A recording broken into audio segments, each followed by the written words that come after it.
Ketika makan malam dengan Pangeran Charles di istana Buckingham, mereka mengatur supaya saya mendapat makanan untuk vegetarian agar saya merasa nyaman. Itulah toleransi.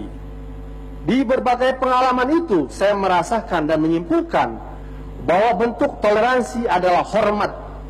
Bagi saya, the highest result of tolerance is respect and social relation. Hasil terbesar dari toleransi adalah respect dan hubungan sosial. Mulai dari hal yang kecil seperti makanan, cara berpakaian, cara beraktivitas, sampai hal yang besar yaitu soal agama, kitab suci dan prinsip ketuhanan.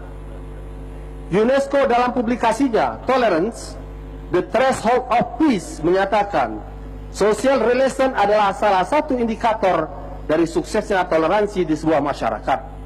Oleh karenanya hasil dari toleransi adalah kenyamanan individu dan keharmonisan sosial. Mau tidak mau, pemimpin berperan besar dalam menjaga, membangun dan menciptakan toleransi yang baik.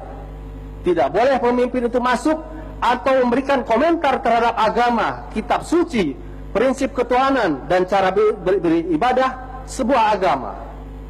Peran pemimpin penting sekali dalam toleransi yang kita bangun. Kita rindu pemimpin yang mampu menyejukkan perbedaan kita dalam kesantunan, menciptakan keharmonisan di antara perbedaan dengan sikap saling menghormati dan cinta kasih. Itulah pesan sila ketiga Persatuan Indonesia dan pesan sila pertama ketuhanan yang Maha Esa. Bukan pemimpin yang tidak mempedulikan perbedaan yang ada, menciptakan ketegangan dengan menghina agama, melecehkan kitab suci dan sejenisnya. Seorang pemimpin harus menghormati agama yang berbeda dan tidak menilai mengomentari agama, tidak mengomentari kitab suci, dan tidak mengomentari cara ibadah. Teruntuk Pak Ahok, sungguh menyakitkan jika Anda merasakan bagaimana yang kami rasakan sebagai umat Islam. Kitab yang kami baca tiap hari, kami jadikan pegangan hidup, kami hafalkan, kami baca saat banyak orang tidur, kami pelajari bertahun-tahun, lalu dengan mudahnya Anda sebut sebagai alat melakukan kebohongan. Apakah Pak Ahok pernah menempuh jalur tafsir hingga merasa berhak menafsirkan Al-Quran seenaknya? Pak Ahok, jangan hina kitab suci saya hanya untuk kepentingan politik Anda. Tidak ada sedikit pun kebohongan dalam Al-Quran. Hormati Al-Quran kami. Bill Maher mengatakan, don't get so tolerant that you tolerate intolerance. Jangan Anda terlalu toleran sehingga Anda mentoleransi sesuatu yang tidak bisa ditoleransi. Saya sebenarnya tidak suka menulis atau memberikan tanggapan soal permasalahan politik, tapi nasihat Ayaan Hirsi Ali bahwa tolerance of intolerance is cowardness. Mentolerir sebuah intoleransi adalah sebuah sikap pengecut. Cukup memantapkan hati saya untuk tidak diam. Oleh karena itu, tepatlah apa yang disampaikan oleh Buya Hamka. Jika agamamu, nabimu, kitabmu dihina dan engkau diam saja, jelaslah ghirah atau cemburumu telah hilang darimu. Jika ghirah telah hilang dari hatimu, gantinya hanya satu, kain kafan. Sebab kehilangan ghirah sama dengan mati.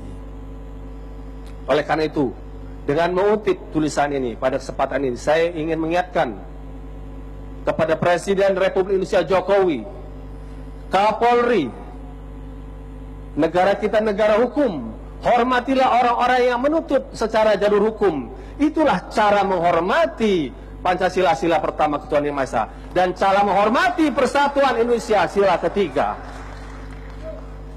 Saya ingin tambahkan untuk mereka saudara saya Muslim masih meyakini hadis Nabi. Rasulullah mengatakan, man ra'a minkum munkaran falyughairhu biyadihi.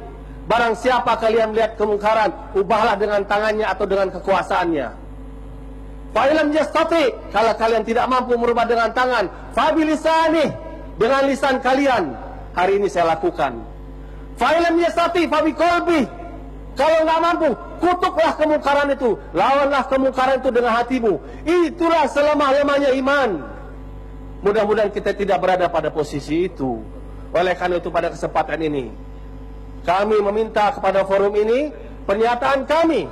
Kalau ada anggota kita yang mendukung, kita akan buat pernyataan. Kita hanya menuntut jalur hukum untuk penyelesaian secara hukum, sehingga tidak perlu ditakuti apa yang dikatakan Hendro Priyono bahwa ini akan terjadi darurat sipil. Tidak perlu terjadi darurat sipil, karena kita tidak ingin membuat keonaran. Kita hanya ingin menyelamatkan Pancasila, sila pertama, dan persatuan Indonesia dengan cara yang terhormat. Oleh karena itu, saya ajak teman-teman yang setuju, kita teriakkan takbir 3 kali. Allahu Akbar! Allahu Akbar! Allahu Akbar! Walillahil hamd. Assalamualaikum warahmatullahi wabarakatuh.